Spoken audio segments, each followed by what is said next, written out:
A few years ago, a teacher and his student were walking together. The sun was hot, their throats were dry, and as they walked, they saw a big farm. But something felt strange. The land looked rich, full of life, yet there were no crops, only silence. In the middle of that farm stood a small, broken house.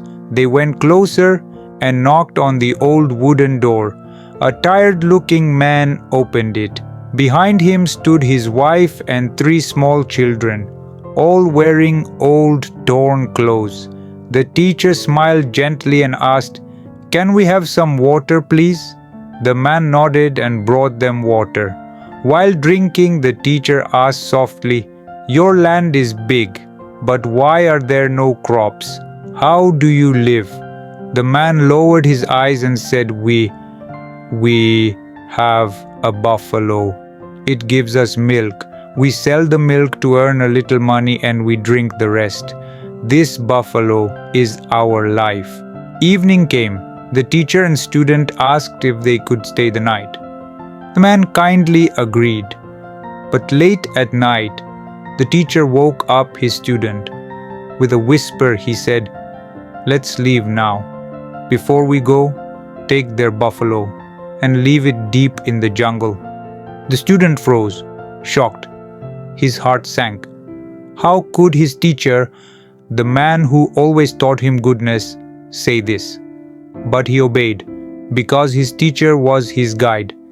Together they took the buffalo and left it far, far away in the jungle.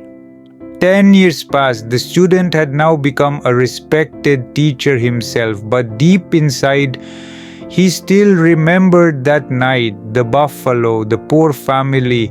With a heavy heart, he returned to the same place, wanting to say sorry. But when he arrived, his eyes widened. There were fields of crops, rows of fruit trees, a large, beautiful house. At first, he thought, maybe the family had sold the land and gone. But then, he saw the same man. The student approached him, almost whispering, "Do you remember me? I came here many years ago." The man smiled and said, "Yes, I remember. You left suddenly that night, and on that very day, our buffalo disappeared. It never came back." The student's heart sank, but the man continued, "I didn't know what to do, but I had to live, so I started cutting and selling wood. With that money, I grew crops. The crops gave me more money. I planted fruit trees. And now, I am the biggest fruit seller in this area. All of this happened because the buffalo was gone." The student, still in disbelief, asked, "But you could have done this before too, couldn't you?" The man sighed deeply. "Yes, I could. But I never tried. My life was comfortable with the buffalo. I didn't know my own strength. But when the buffalo was gone, I had no choice. I had to change. I worked hard. And today, my family lives a better life." Moral of the story has, think about your life. Is there a buffalo in your life, something that is holding you back, something that keeps you from living your best life?